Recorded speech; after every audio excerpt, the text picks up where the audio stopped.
Je vais vous envoyer un petit lien parce qu'aujourd'hui, je ne serai pas le seul à coder. Et ouais, il va falloir un petit peu coder avec moi parce que je suis un peu fatigué, donc vous allez devoir coder avec moi.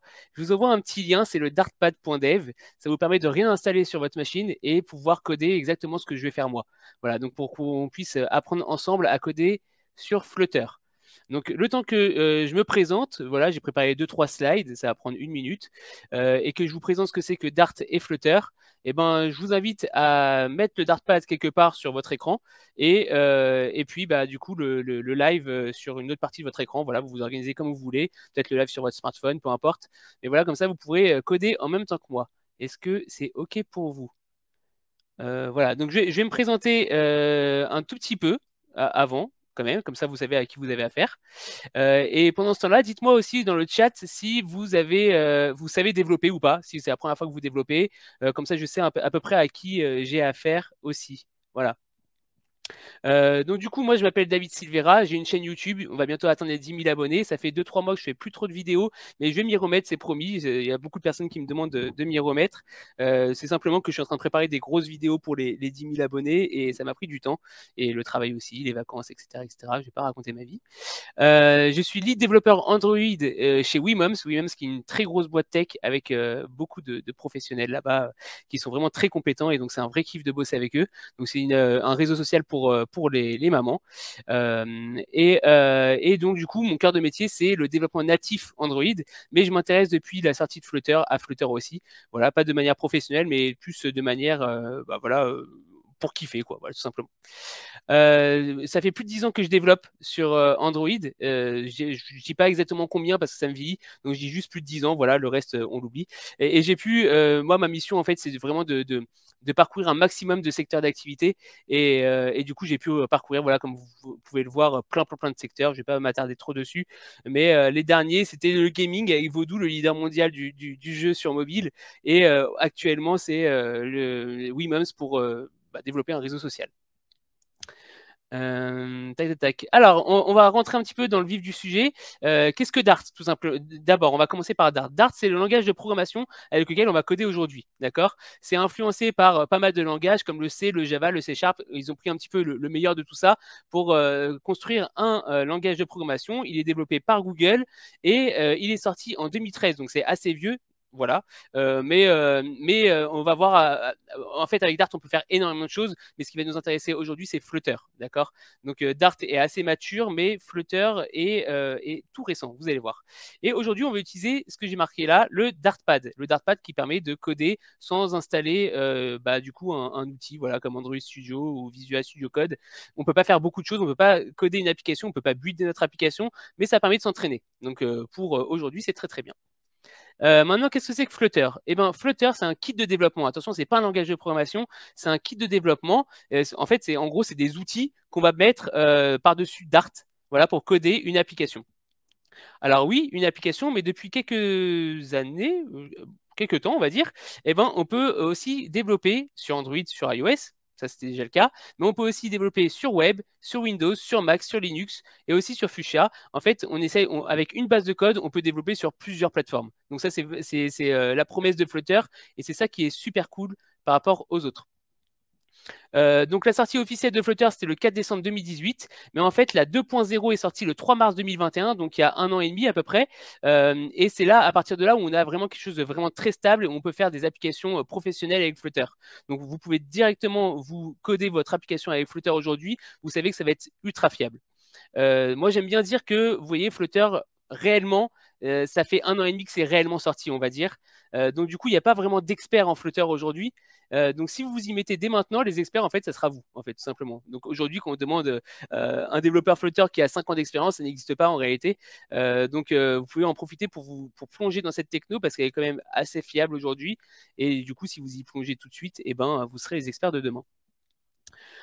Et si on codait maintenant, ça y est, l'intro elle est terminée, donc c'est cool. Tout d'abord, comment fonctionne Flutter? Il y a un principe hyper important sur Flutter, c'est que tout est widget. C'est quoi un widget? Et bien justement, c'est une brique.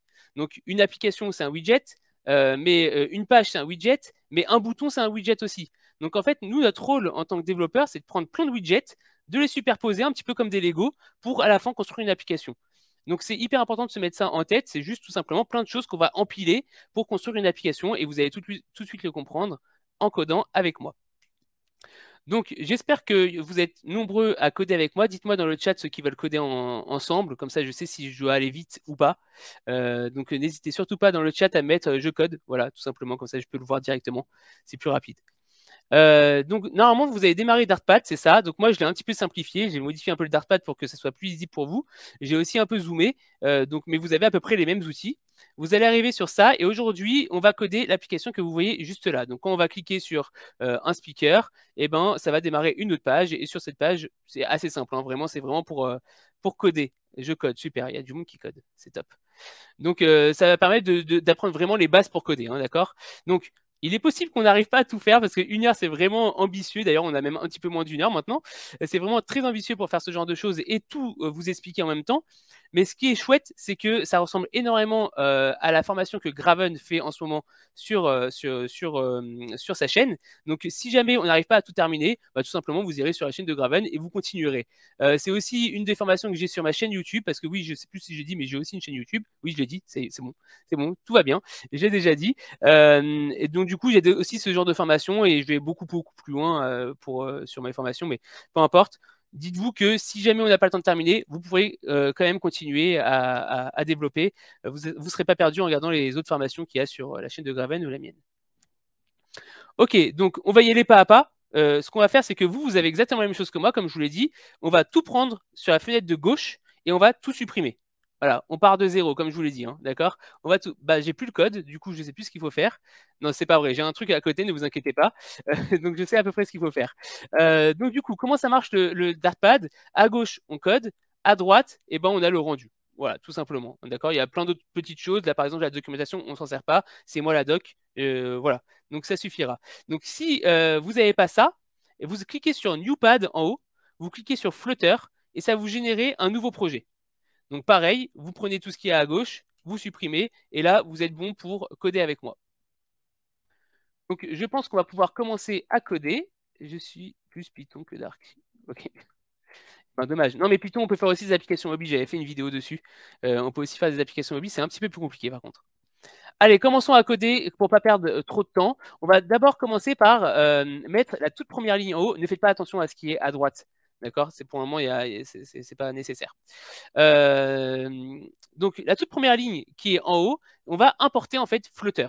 Donc, en fait, on fait import, on met une apostrophe, package, .flutter/material.dart. Je fais exprès de tout relire parce que il faut que vous le tapiez. Donc, et le Dart, pour ceux qui n'ont pas suivi mon live que j'avais fait en fin décembre, eh bien, ça finit toujours par un point-virgule. Les instructions finissent par des points-virgules, c'est important de ne jamais les oublier. Parce que des fois, on a des erreurs, on ne sait pas pourquoi, c'est juste qu'il manque un petit point-virgule. Donc là, ce que je viens de lui dire, tout simplement, c'est que je veux utiliser Flutter, parce que n'oubliez pas que ça, c'est fait pour faire du Dart. Donc du coup, ok, très bien. Donc je viens de lui dire, ok, super, maintenant je vais faire du Flutter à l'intérieur, et maintenant je vais pouvoir utiliser tous les outils de Flutter. Voilà, du kit de développement Flutter. Maintenant, je vais lui donner le point d'entrée de mon application. Le point d'entrée d'une application ou d'un code Dart, en tous les cas, c'est la fonction main. Donc on écrit void main, on met une petite flèche comme ça parce qu'on n'a pas grand-chose à lui dire en réalité. Et puis là, l'instruction que je vais lui donner, c'est hyper important. C'est pour lui dire que ça va être une application. Donc je vais lui dire run app, on ouvre les parenthèses et à l'intérieur, je lui donne le nom de mon application. Ici, par exemple, my app. J'ouvre des parenthèses, je ferme des parenthèses et je finis par un point virgule. Voilà. Donc là, c'est normal qu'ils ne connaissent pas MyApp, on va le construire juste après. Mais juste 2 secondes pour récapituler ce qu'on vient de faire. C'est que le void main, c'est-à-dire, vas-y, tu démarres mon application, enfin mon code par ici. Et donc du coup, ce qu'il y a à l'intérieur, c'est qu'est-ce qu'il va devoir exécuter. Donc là, on lui dit qu'il va devoir exécuter une application. Si je ne mets pas run app, il ne sait pas que c'est une application, donc il ne démarrera pas une application. Et à l'intérieur, je lui donne le nom de mon application. Voilà. Donc du coup là, on est bon. Il suffit juste de créer MyApp pour pouvoir démarrer notre propre application. Donc allons-y. MyApp, ça va simplement être une classe MyApp, d'accord? Et elle va extend d'un stateless widget. Alors je vais vous expliquer tout de suite ce que c'est qu'un stateless widget. Ça s'écrit comme ça, stateless widget. J'ouvre 2 accolades et là ma classe elle est prête. Qu'est-ce que c'est qu'un setless widget? Déjà, vous avez vu que c'était un widget. Comme je vous l'ai dit, tout est widget, d'accord? Donc my app, on lui demande de démarrer en final un widget. Donc un stateless widget, on ne va pas rentrer énormément dans les détails parce que sinon on n'aura pas le temps de tout faire, mais c'est une vue, c'est un widget en réalité qui ne peut pas être modifié. Voilà, donc qui n'a pas d'état en réalité. D'accord? Donc là, on a le choix entre stateless widget et stateful widget, qu'on ne verra pas aujourd'hui parce qu'on n'aura pas le temps. Et stateful widget, c'est par exemple si j'ai un compteur, un texte qui s'incrémente à chaque fois que je clique sur un bouton plus, c'est le code de base de Flutter d'ailleurs, la démo de Flutter, eh bien ça sera un stateful widget parce que mon texte change. Ici, une application, bah, le nom d'une application, ça ne change pas, l'icône d'une application, ça ne change pas, d'accord? Donc je laisse un stateless widget. Une fois que j'ai fait ça, je vais implémenter une fonction à l'intérieur. Donc, je peux très bien utiliser ici l'erreur pour pouvoir créer one missing override. Donc, comment j'ai fait? J'ai fait option entrée sur Mac. Mais pour ne pas vous perdre, je vais le taper. D'accord? Donc, j'ai fait un override. Ça veut dire que je vais réécrire une fonction qui existe déjà dans cette widget. Donc, si c'est du charabia pour vous parce que vous êtes débutant, recopier, c'est tout, d'accord? Là, c'est pas très important en fait. Donc là, vous allez mettre @override, vous mettez widget, c'est ce que va retourner ma fonction que je vais écrire, d'accord? Parce que de toute façon, on a besoin d'un widget. Je vais l'appeler build. Et puis à l'intérieur, je vais lui donner un contexte. C'est le contexte de mon application. Peu importe, pour le moment, on ne rentre pas dans les détails. Vous faites exactement comme ça. Ça, c'est très important, c'est la structure d'une classe, d'un widget en réalité. D'accord? Et puis ici, je vais devoir créer un widget. Donc, je vais juste faire une légère pause et regarder le chat pour savoir si tout va bien. Ok, donc apparemment ça va à peu près. Voilà, ceux qui connaissent un petit peu Flutter, n'hésitez pas à aider ceux qui sont dans le chat, parce que comme ça me permet de me concentrer aussi sur ce que je vous montre. Et si vous avez des questions, n'hésitez surtout pas à les écrire. Ok, du coup, maintenant, on va créer un petit peu des widgets. Donc là, on a dit qu'on voulait créer une application, c'est le widget principal. Donc, une application, je vais aussi vous montrer quelque chose de super important, c'est la documentation. La documentation, c'est sur api.flutter.dev, et en fait, elle est hyper bien faite. D'accord? Elle est hyper bien faite. Par exemple, là, si j'ai besoin de savoir comment fonctionne une Material App, je vais en haut dans Search API Doc, je tape Material App, bon là j'ai déjà fait, mais on verra tout à l'heure, on se servira encore une fois de la documentation. Et puis là, c'est hyper bien documenté en fait. Ils ont vraiment pris le temps de tout documenter. D'accord? Et puis ce qui est chouette, c'est que là, on nous donne la structure. Et alors pas pour lui, ça m'étonnerait pour lui, mais plus bas, souvent, eh ben, on peut modifier un petit peu le code et l'exécuter pour voir comment ça se comporte. Donc là, on voit que la structure, elle est là. On voit qu'un matériel app, eh ben, c'est composé, par exemple, d'une home. On va tout détailler, mais on voit que ça existe déjà. D'accord? Donc du coup, ici, on va simplement écrire matériel app. Donc il existe plusieurs types d'applications. Là, on utilise la Material App parce qu'en plus de ça, on a inclus Flutter Material en haut. Voilà, donc c'est une petite parenthèse. Donc là, on va utiliser Material App. Voilà, donc n'hésitez pas à m'interrompre si jamais ça va trop vite. Mais je pense pas, je pense que ça va. Une application, c'est constitué de quoi? Il faut que tu juste ailles un tout petit peu moins vite. Il y en a certains qui écrivent tranquillement. Voilà. Après, voilà, si vous ne comprenez pas jusqu'à là, dites-vous que c'est la structure de base d'un projet. Et puis, à partir de là, c'est là où vous allez commencer à vraiment customiser le truc. Voilà, je te coupe juste sur ça. Exactement, merci Graven. N'hésite pas à m'interrompre, Graven. Non, c'est juste pour que les gens... il y en a, moi, je suis en train de manger en même temps de coder. Ok. Bah, faites attention si vous mangez en même temps de coder, de ne pas mettre trop de gras sur votre clavier. Mais sinon, ça marche. On peut manger en codant. Donc du coup, je vais un petit peu plus doucement. Ok. Donc là, la structure de mon application, du coup, elle contient quoi? Une application, ça contient un titre, par exemple. Donc je vais pouvoir lui donner un titre. C'est le titre de mon application. Donc du coup, ici, par exemple, on peut lui dire que c'est A5conf. Voilà, par exemple. 5conf Flutter. Par exemple, c'est le titre de mon application, d'accord? Ensuite de ça, je vais pouvoir lui définir, par exemple, un thème. Alors, le thème, c'est assez intéressant parce qu'en fait, je vais pouvoir lui définir plein de choses par défaut. Par exemple, la couleur par défaut de mon application, la taille de mes textes ou ce genre de choses. Et c'est là que ça va se situer. Donc, c'est pas obligatoire, mais c'est chouette pour un projet professionnel, par exemple, de le faire. Donc, je vous donne, par exemple, ici, juste un exemple. La couleur par défaut de mon application, par exemple, c'est Primary Swatch. Alors, je viens de me rendre compte que je suis parti peut-être un peu trop vite. Donc, je vais juste terminer d'écrire ça et je vous dis exactement, je reprends le temps de tout vous expliquer. Donc, en fait, quand j'ouvre une Material App, j'ouvre les parenthèses et à l'intérieur, je vais pouvoir lui donner des propriétés. Par exemple, là, title, c'est une propriété qui s'appelle A5conf. ici, je vais pouvoir lui donner une autre propriété qui est le thème. Et je peux lui mettre thème data avec une couleur par défaut. D'accord? Et il y a plein d'autres propriétés. Si je fais virgule, contrôle espace. Oui, c'est ça, contrôle espace, voilà. Eh bien, j'ai toutes les propriétés que je peux avoir accès, dans laquelle je peux avoir accès pour une matériel app. Voilà, j'ai réussi à faire la phrase à peu près. Ici, il me met une erreur. Comme je vous l'ai dit tout à l'heure, c'est souvent les erreurs qu'on ne voit pas. Il faut rajouter un petit point virgule, c'est tout. Voilà, donc là, c'est juste pour vous montrer à peu près comment fonctionne une matériel app. La chose la plus importante, c'est le title, bien sûr, mais le plus important même au-dessus du title, c'est la page principale. La page principale, ça va être la propriété qui s'appelle home. D'accord? Donc ici, je vais pouvoir lui définir une page principale. Une page principale, ça va être quoi? Ça va être un widget, encore une fois. Donc pour tester, ici, je peux très bien utiliser un widget très simple qui est le widget texte, qui permet d'écrire un texte. Et je peux mettre hello, par exemple, dans mon texte. D'accord? Et puis là, déjà, je vais pouvoir commencer à cliquer sur Run pour voir un petit peu ce que ça donne. Voilà, donc bon, ça vous permet, le run est un peu long, ça vous permet de me rattraper si jamais j'ai pris trop d'avance. Donc voilà, donc là, j'ai par exemple ici, juste un hello. D'accord? Donc c'est pas très joli pour le moment. Alors attendez, j'en profite, comme ça vous me rattrapez en même temps. Je vais virer la console et la documentation. Ouais, je hack un peu le site, hein. Ça prend 2 secondes, hop. Sinon, tac. Voilà. La console, on n'en a pas besoin. Et la documentation non plus. Ne faites pas ça, hein. Vous avez peut-être plus perdu du temps qu'autre chose. C'est juste que moi, j'en ai pas besoin. Hop. Et voilà. Donc du coup, voilà. Donc on commence à avoir une structure d'application qui est très très moche, mais on commence à pouvoir jouer un petit peu.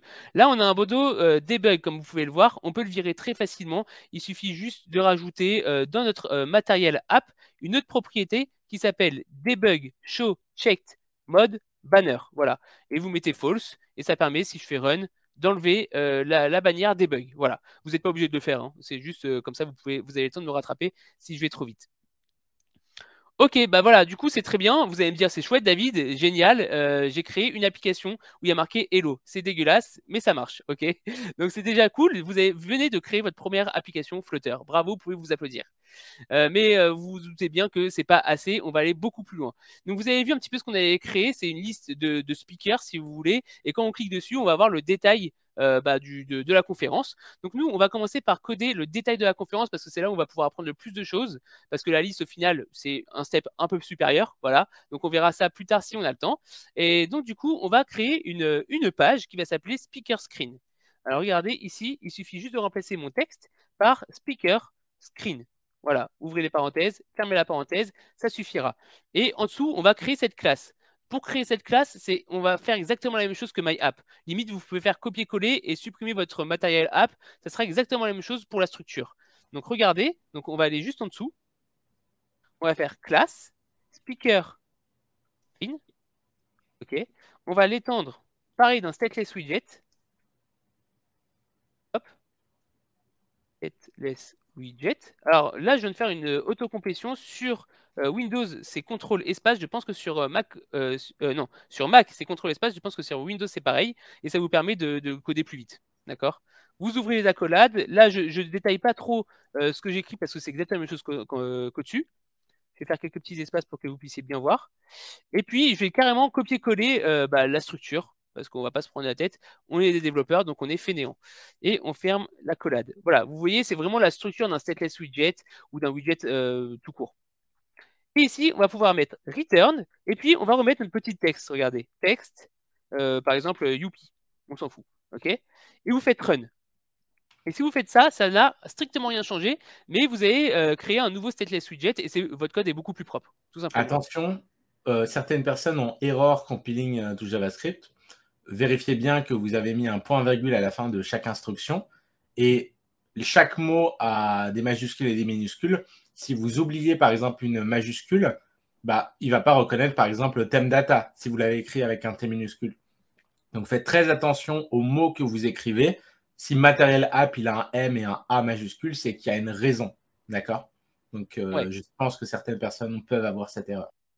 Ouais, absolument. Donc faites très attention, comme a dit Graven, les points-virgules et vraiment respecter les minuscules et majuscules. Voilà. Voilà, je le dis toujours, hein, moi je m'appelle David avec un D majuscule, pas un minuscule. Donc c'est pareil pour les classes, il faut les respecter. Sinon elles sont capricieuses.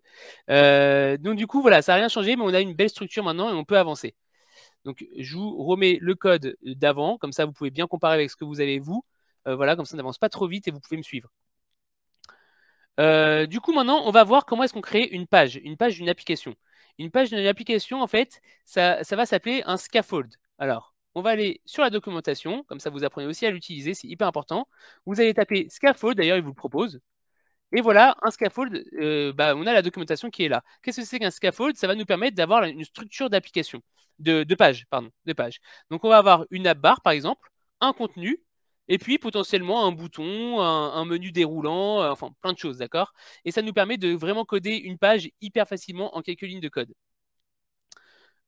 Eh bien, on va revenir sur notre code, cette fois-ci. On va enlever le texte, et on va le remplacer par un scaffold. Hop.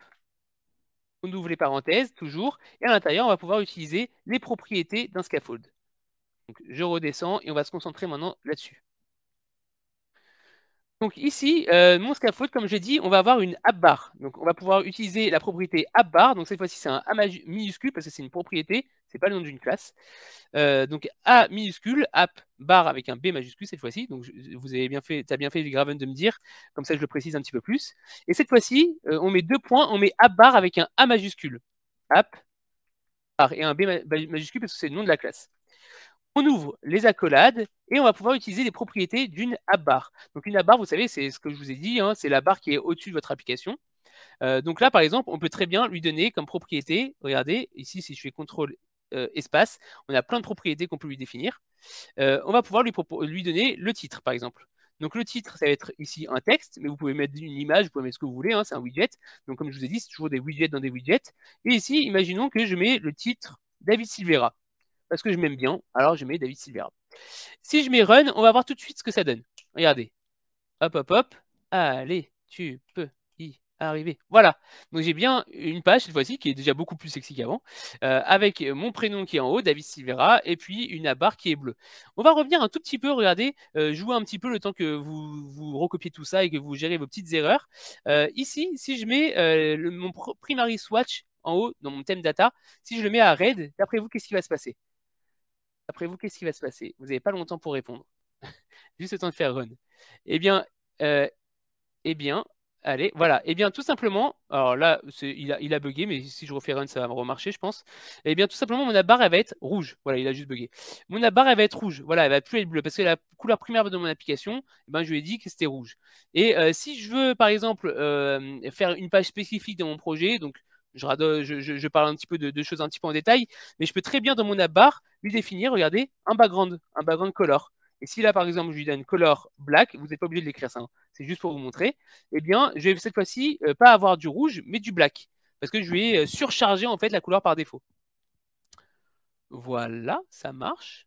Super. Voilà, vous voyez. Donc ça marche. Donc je peux aussi définir des choses comme ça dans la barre. Je peux définir aussi plein d'autres choses. Quand on regarde un petit peu la définition d'une app bar dans la documentation, hop, eh bien, je peux lui définir tout ça. Voilà. Donc, j'ai des icônes qui se mettent à gauche. C'est le mot-clé leading, d'accord? La propriété leading. Je peux avoir plein d'actions sur le côté. Donc, c'est aussi une propriété qui s'appelle action. Et j'ai accès à tout ça, hein, d'accord? Donc, je peux faire ce que je veux avec. Nous, on va se contenter d'un simple titre. Voilà, ça suffira pour aujourd'hui. Il y a quelqu'un qui demande si tu peux remonter un tout petit peu sur la première partie du code. Voilà, c'est bon comme ça? Et il y avait une question, pourquoi ton texte est-il centré dans cette fameuse app bar? Ah, bah, c'est une bonne question. Parce qu'en fait, si on regarde la définition de la barre, le texte, il se met au milieu ici. Donc, si je mets un title, il sera au milieu. Si je veux pas le faire au milieu, si je veux le centrer à gauche, c'est des propriétés qu'il faut rajouter, mais pour aujourd'hui, laissez-le au milieu. On va pas rentrer dans trop de détails parce que sinon on va s'embrouiller. Mais on peut le mettre à gauche si on a envie. Du coup, tac, tac, tac, tac, où j'en suis? Ok, très bien. Donc du coup maintenant, le scaffold, on lui a défini une abarre. Maintenant, j'ai envie de lui définir quelque chose au milieu. Voilà, donc mon body, ce qu'on appelle un body. Donc le scaffold, si je mets une virgule après la barre et que j'ai défini body, le mot-clé body, hein, la propriété body, et bien là, du coup, je vais pouvoir renseigner tout ce qu'il va y avoir dans l'espace blanc.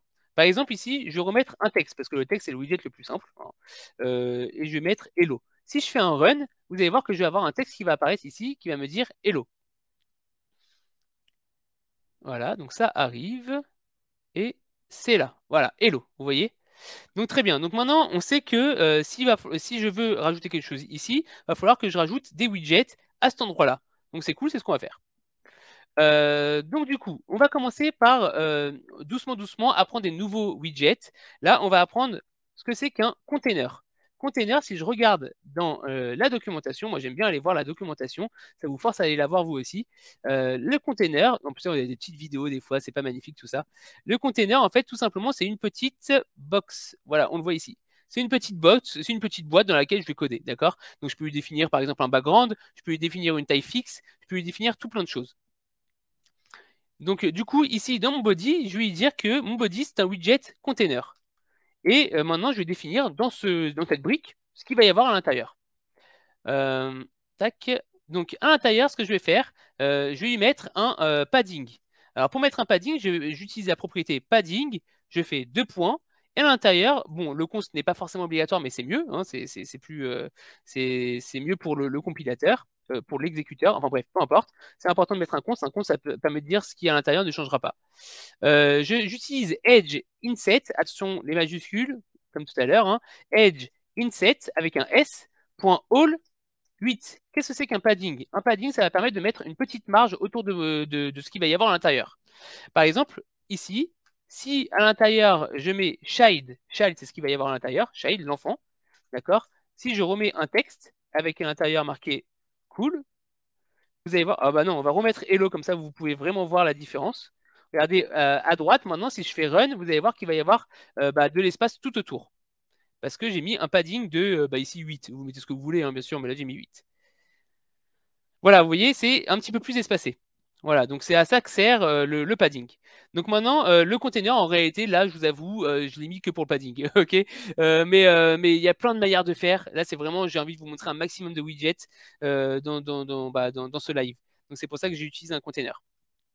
On va virer le texte et on va avancer un tout petit peu sur le live et on va apprendre ce que c'est qu'une row et ce que c'est qu'une colonne. Donc pour ça, je vais aller sur la documentation, comme d'habitude. Je vais aller taper le mot-clé row. Donc comme son nom l'indique, en fait, une row, ça permet de mettre des widgets l'un à côté de l'autre, horizontalement. D'accord? Donc voilà, par exemple, ici, j'ai une row. Ici, j'ai un texte, j'ai un autre texte, et j'ai par exemple une image. Une colonne, cette fois-ci, eh ben, bon, on a un petit peu deviné, hein, ça va permettre de faire exactement comme la row, mais l'un en dessous de l'autre. Là, par exemple, j'ai un texte, un autre texte et une image. Donc voilà, donc j'ai les rows, les colonnes. Là, comment écrire une ligne, comment écrire une colonne. Donc là, on va commencer par utiliser une row. Alors là, ce qu'on va faire, comme ça vous le savez à peu près, on va écrire le nom du speaker, David Silvera par exemple, et juste en dessous, on va afficher le nom de la conférence. D'accord? Ici, je vais mettre une row. Vous allez me dire, David, rien à voir, je vais mettre l'un en dessous de l'autre, donc j'utilise une colonne. Là, je vais vous montrer un autre widget, c'est pour ça, j'en profite. Donc je mets une row. Et à l'intérieur, je vais définir ces children, donc ces enfants. Une row, bien entendu, il a plusieurs enfants, parce que je vais pouvoir mettre plein de choses à l'intérieur. Donc le mot-clé, c'est pas child, mais cette fois-ci, ce sera children.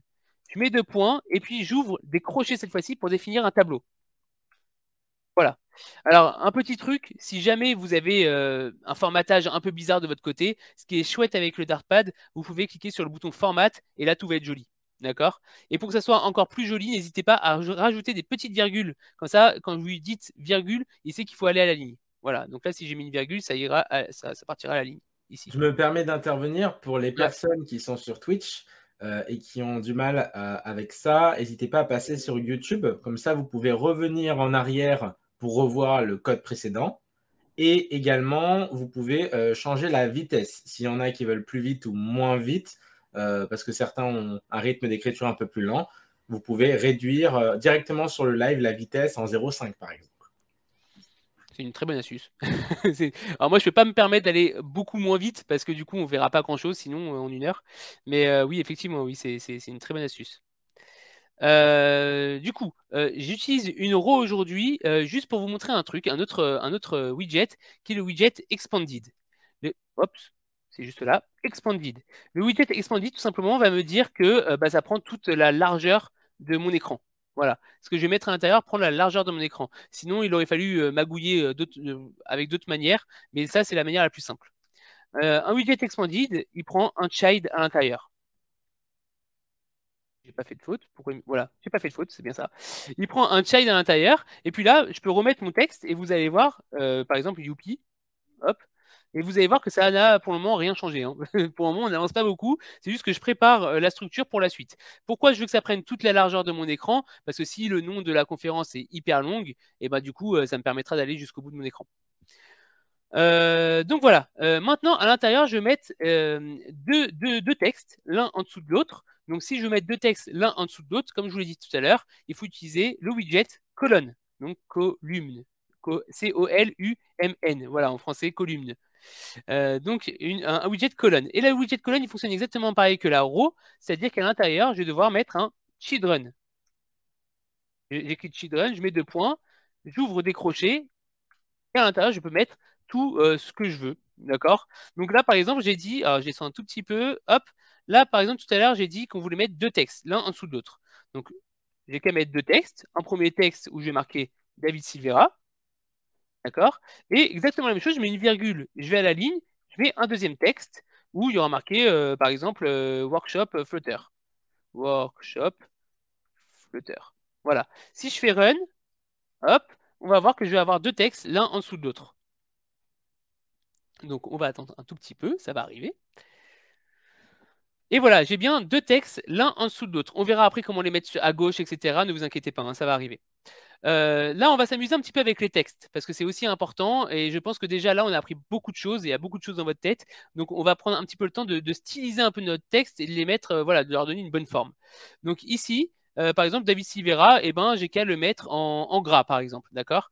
Donc, je vais utiliser une propriété du texte qui s'appelle style. Alors, ce qu'on va faire, c'est que je vais aller à la ligne, comme ça ce sera plus lisible pour vous. Hop, voilà. Et je vais utiliser une propriété qui s'appelle style. Voilà, je reformate légèrement, hein, mais vous me suivez. Je mets deux points. Et puis, à l'intérieur, je vais mettre ce qu'on appelle un texte style. Voilà. Là où c'est souligné en bleu, c'est juste que bah, il me dit que ça ne sera jamais modifié. Donc, il faut rajouter le mot-clé const. Voilà, par exemple, en haut, je peux très bien mettre const. Il va arrêter de me le souligner en bleu. Parce qu'il n'est pas content, il aime bien les consts, lui. Les consts, voilà, les constantes. Vous voyez? Ici, ça va être exactement la même chose. Si je mets un const, je sais plus, je sais pas où, par exemple, je sais pas, on verra ça plus tard. Si, peut-être sur l'expanded, je fais const ici, il me dit quoi?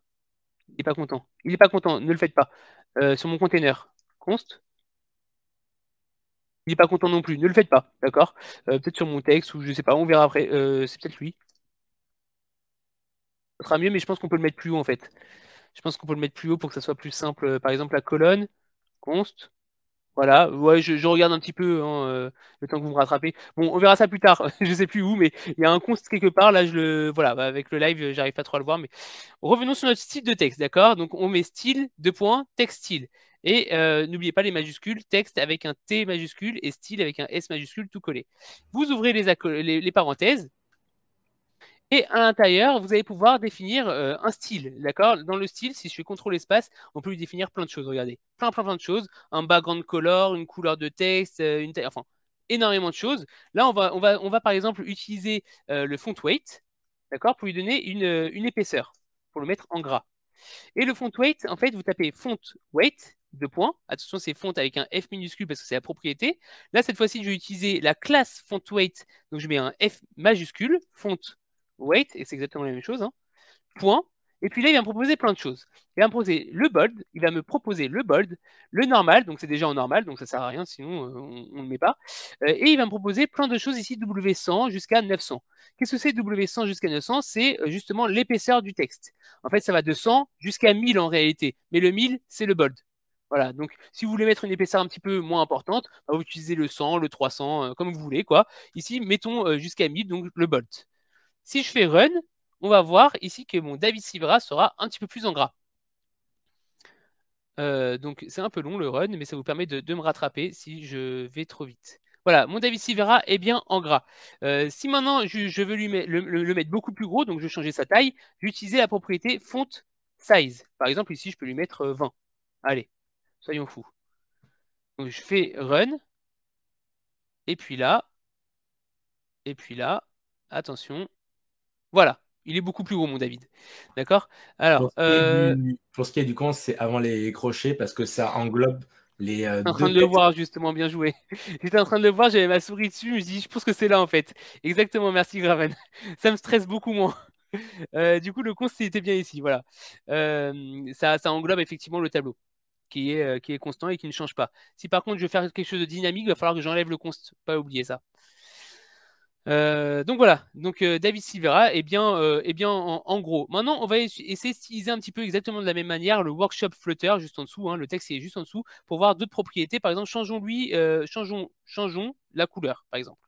Donc ici, je fais exactement la même chose, je vais à la ligne, je mets une virgule, je mets à la ligne, je mets style, deux points, texte, style.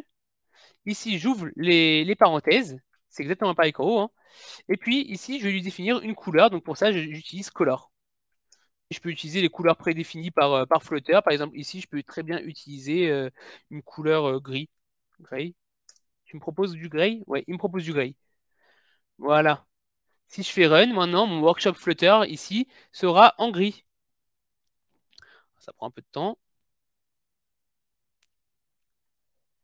Voilà, mon workshop Flutter est en gris. Et si je veux un gris encore plus léger, je peux même aller plus loin en mettant des crochets et lui dire que je veux 500 en opacité. Ça va jusqu'à 1000. Ah bah, il voudra pas, lui. Il voudra pas, je pense. Bon, normalement, on peut le faire, d'accord? Mais lui, il n'a pas envie. Il n'a pas envie. Il n'a pas envie. On va pas l'embrouiller. On le laisse comme ça. Je tiens à Alors, préciser quelque chose. Là, dans le dis-moi. cadre de la conférence, on utilise dartpad.dev. À chaque fois, on est obligé de cliquer sur Run. Si jamais vous avez la possibilité d'utiliser Android Studio, vous pourrez directement, en fait, quand vous allez sauvegarder, ça va vous mettre à jour tout seul.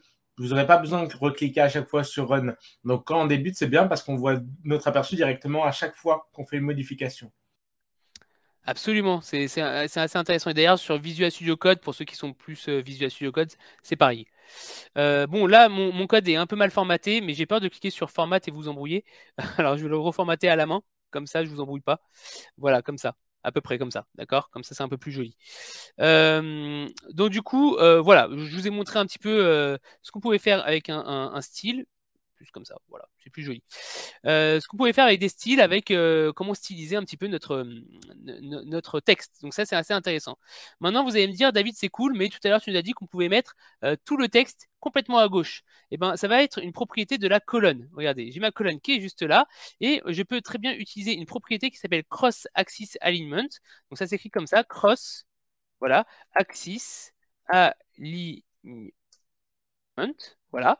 Et puis, je peux utiliser la classe ensuite de ça, cross axis alignment, qui s'écrit exactement de la même manière, mais avec un C majuscule cette fois-ci. Et je peux lui mettre start. Vous voyez, j'ai center, end, start, end, ça va me permettre de le mettre complètement à droite. Donc, je peux très bien lui mettre start. Donc là, sur cette petite conférence, sur ce petit live, je prends vraiment des raccourcis sur plein d'explications. N'hésitez vraiment pas, en parallèle de ça, si ça vous plaît, d'aller voir voilà, les formations de Graven ou les miennes, où on prend vraiment plus de temps pour tout expliquer un par un. D'accord? Donc là, voilà, là, vous voyez, ça m'a permis de tout aligner à gauche. Donc c'est plutôt cool. Bah, c'est déjà pas mal ce qu'on a fait là, non? Je pense que c'est pas mal. C'est déjà pas mal. Je me sens déjà un peu fatigué et il est 12h38, donc on a 20 minutes pour avoir quelque chose de beaucoup plus stylé que ça quand même pour la fin de la conférence. Sinon, vous allez me dire c'était cool, mais on n'a pas fait grand-chose. Alors, pas fait grand-chose, mais on a pris quand même beaucoup de choses. Énormément de choses même, je pense. Du coup, ici maintenant, on va essayer de rajouter une image par-dessus. D'accord? Donc pour rajouter une image par-dessus,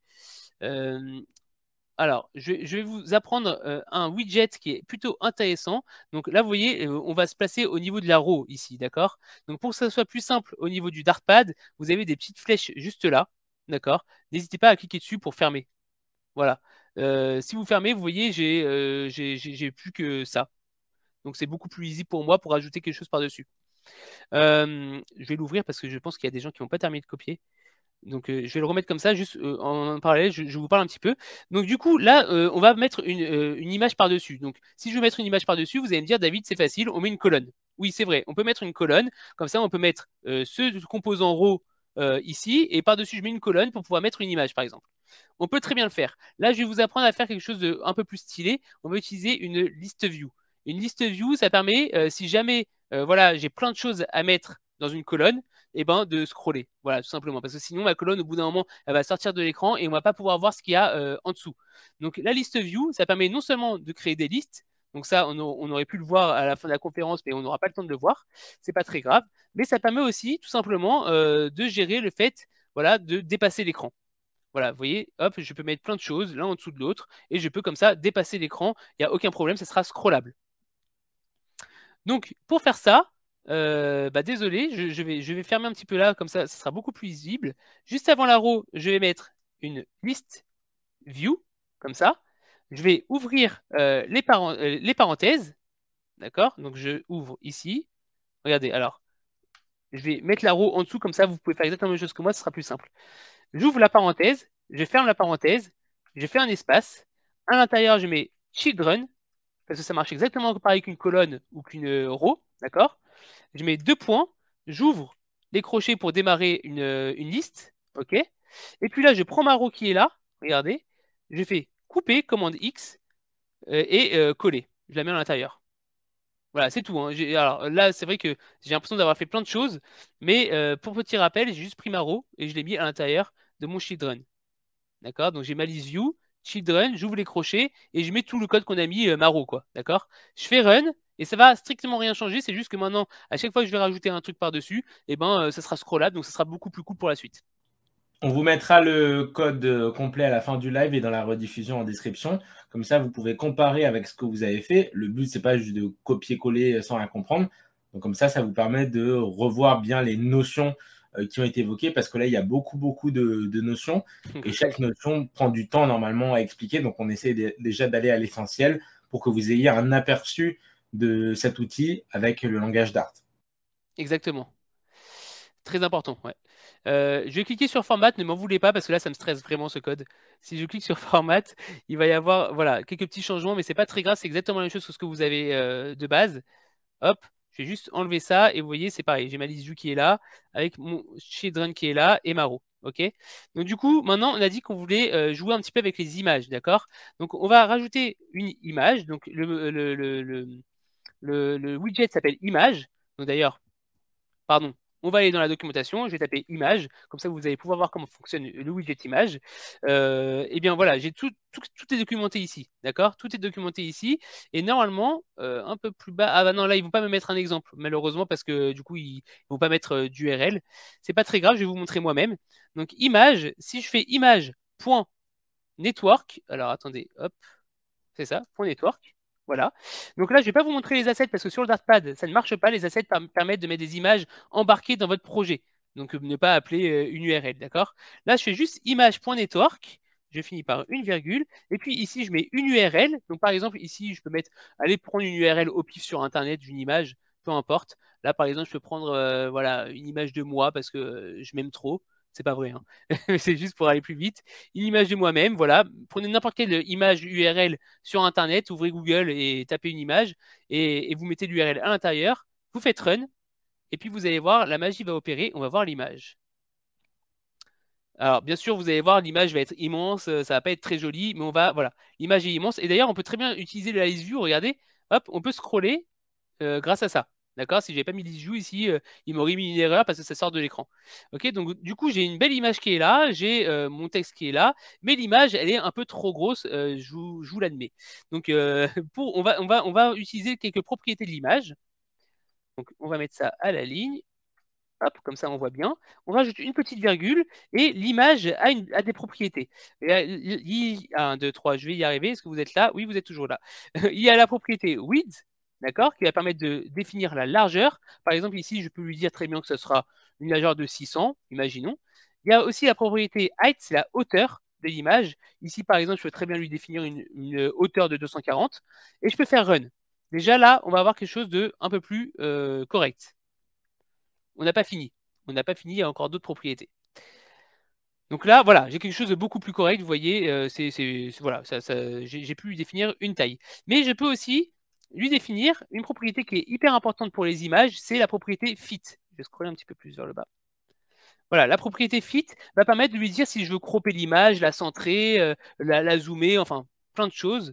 Donc pour l'utiliser, j'utilise box fit. Voilà. Et à l'intérieur, il me propose plein de choses.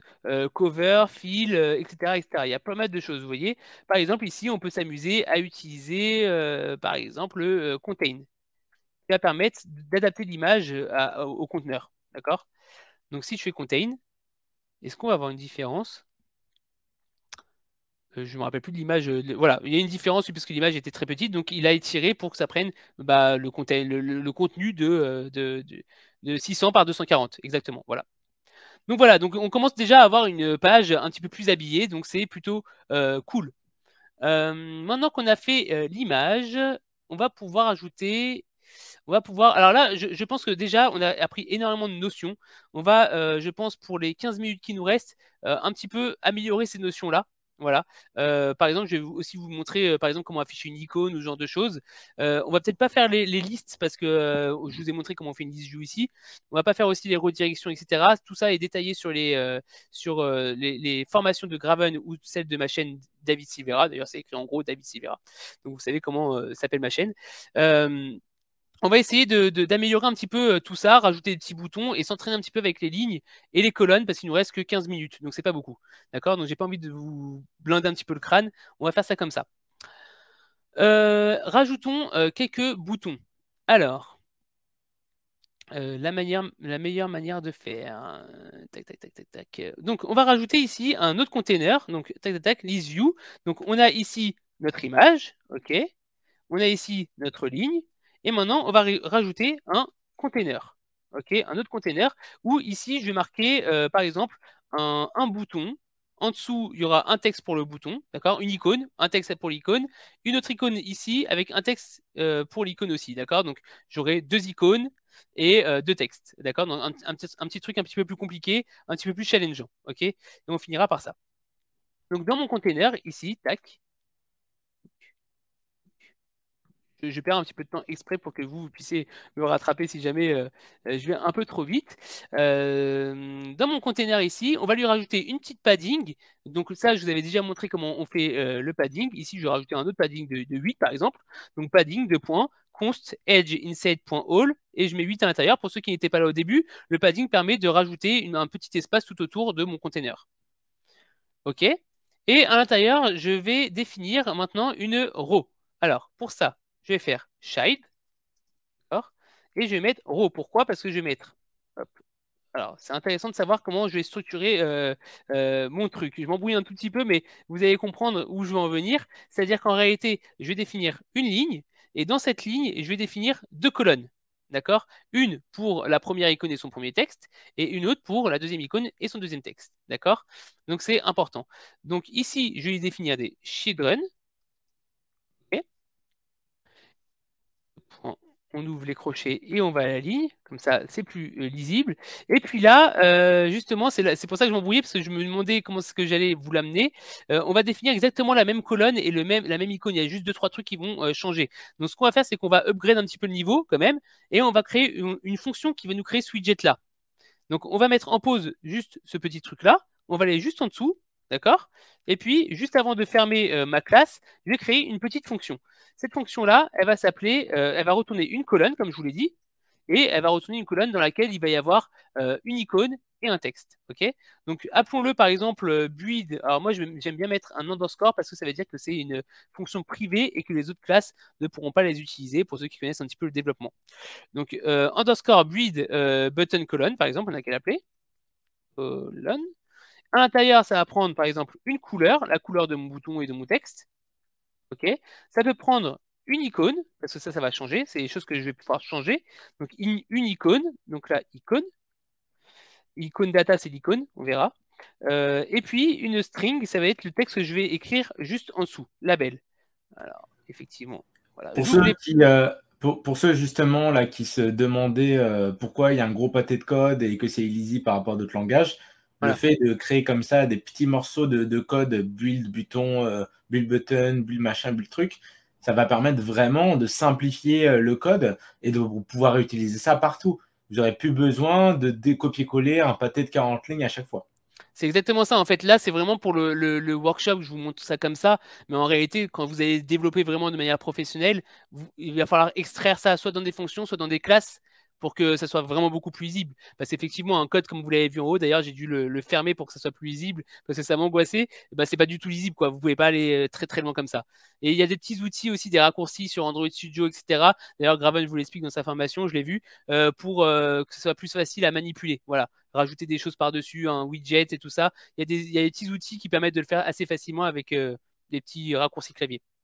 Mais oui, hyper important de créer des fonctions ou même des classes carrément pour simplifier votre code. Et vous allez voir que là, ça va largement simplifier d'ailleurs.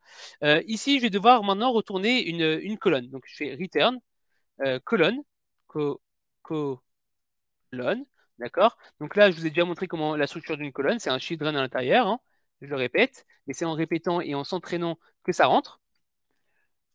Voilà, ne pas oublier le point virgule, comme d'habitude, à la fin de ma colonne. Voilà, là c'est bon, on y est. Donc du coup, j'ai ma colonne et on a dit à l'intérieur de ma colonne, je voulais une icône et puis un texte. Donc pour l'icône, je suis en train de relire mes notes parce que je me demandais pourquoi j'ai fait ça, mais oui, je me rappelle, ça y est. Pour l'icône, on peut très bien utiliser icône, voilà, le widget qui s'appelle icône, et mettre icône dedans, c'est l'icône que j'ai définie ici, donc c'est une icône data, d'accord? Et puis, je peux aussi lui mettre une couleur, la couleur de l'icône. Color, deux points, color. Donc la couleur, je l'ai passée en paramètre juste là. D'accord? Donc je mets une icône, c'est le widget icône, avec son icône et la couleur. OK? Je mets une virgule, et puis en dessous, je vais pouvoir mettre le texte. Donc ici, on va mettre un texte très simple qui va être label. Okay, on l'a déjà passé en paramètre. Là, mon composant, il est prêt. Il n'est pas stylisé encore, mais il est prêt. Essayons-le, d'accord? Après, on verra si on veut le styliser. Je prends le build button colonne, ici, et je vais l'appeler ici dans mon children. Je vais mettre build button colonne, et ici, on va pouvoir récupérer, par exemple, une couleur, déjà, le premier paramètre, color.blue, colors.blue, c'est colors. OK? Donc ça, c'est ma couleur. Je vais pouvoir lui définir maintenant une icône. Par exemple, icône, ça s'écrit comme ça, icône avec un S, point. Et puis là, il va me définir, il va me donner, allez, contrôle espace, il veut pas. Aujourd'hui, il n'a pas envie, d'accord?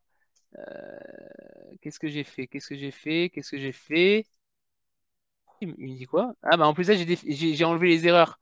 Ah oui, c'est parce que juste il veut une troisième. Bon, ok. Ah si, voilà, il est juste très lent. Ok, c'est juste ça. Il est juste très lent. Commente, par exemple, pour une icône de commentaire, vous allez le voir, on va le jouer.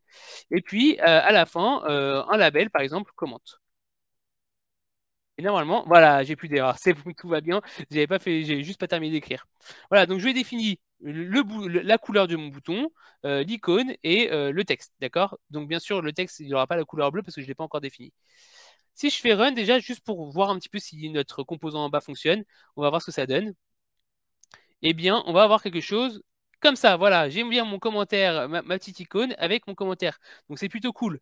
Maintenant, on peut très bien essayer de mettre un deuxième bouton, quoi, un deuxième widget qu'on vient de créer. Mettons-le aussi en bleu. On peut très bien avoir l'icône share et je vais mettre share. Et normalement, si tout se passe bien, si on a bien codé, ça va s'afficher juste à côté. Voilà, donc là, j'ai bien rajouté deux colonnes, d'accord? Une pour mon icône commentaire et une pour mon icône share. C'est bon, c'est nickel, ça marche. Ici, vous voyez que c'est collé. J'aimerais bien que ça soit un petit peu, bah voilà, que ça occupe tout l'espace. Pour occuper tout l'espace d'une ligne, ça, on l'a jamais vu. Donc ici, dans row, je vais avoir une autre propriété qui s'appelle main axis alignment. On avait vu un petit peu l'équivalent pour les colonnes. Donc main axis alignment, ça s'écrit comme ça, avec un M minuscule parce que c'est la propriété. Et cette fois-ci, je vais utiliser main axis alignment avec un M majuscule. Hop.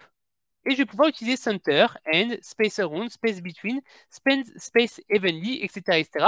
Tout ça, je ne vais pas rentrer dans les détails, mais celui qui va nous intéresser là, c'est space evenly, c'est-à-dire mettre un petit peu d'espace un peu partout pour occuper toute la largeur. Donc là, si je fais run, normalement, la magie va opérer. Hop, je regarde l'heure en même temps.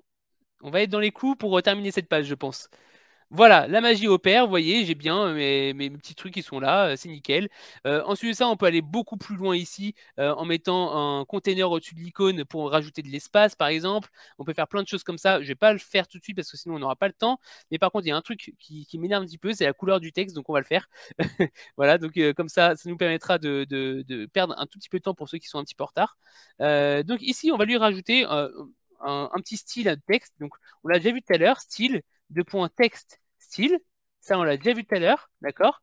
Et à l'intérieur, on peut mettre des parenthèses et rajouter des choses. Par exemple, ici, color, qui permet de changer la couleur du texte. On l'avait vu tout à l'heure. Donc, je mets color. Allez, voilà. Et si je fais run, maintenant, mon bouton, enfin mon icône et mon texte seront de la même couleur. Donc ça, c'est plutôt cool. Voilà, voilà, c'est nickel. Ok, super. Bah, il me manque juste un dernier petit détail qu'on peut faire, que je vous avais montré si vous avez vu au tout départ, mais c'est un petit détail, hein, vraiment un tout petit détail.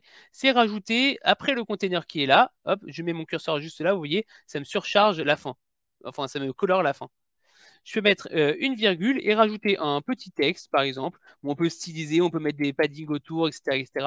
Juste pour mettre, par exemple, que c'est la description du workshop. Super workshop, on a appris plein de trucs. Voilà, hop. Super workshop, par exemple. Si je fais run, on va l'avoir écrit juste en dessous. Et du coup, oui, effectivement, on aurait pu passer un petit peu plus de temps à styliser notre page, mais il nous reste plus que 5 minutes. On aurait pu apprendre aussi les listes, mais il nous reste que 5 minutes, encore une fois. Donc, on n'aura pas le temps de tout terminer. Voilà, je m'étais dit en 1 heure, je pense que ça, c'était faisable. Et on a tenu 1 heure. Alors, je vais juste regarder très rapidement. Il nous reste 5 minutes pour les questions. C'est pas beaucoup, je suis désolé. Je pense qu'on va s'arrêter ici.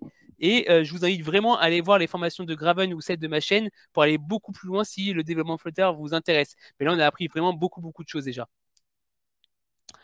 Donc, est-ce qu'il y a des petites questions comme ça pour les 4 dernières minutes qui nous restent? Un petit background.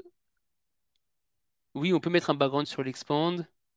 Ah oui, d'accord. Alors, j'ai peut-être pas les dernières questions, hein, mais on aurait pu mettre un background sur l'expand pour bien voir que ça a pris toute la largeur. Est-ce que vous êtes encore là? Est-ce que ça vous a plu? Est-ce que vous avez pu suivre? C'était trop rapide? Ah, j'ai plein de choses. Oula, j'ai raté beaucoup de choses sur les messages, je suis désolé.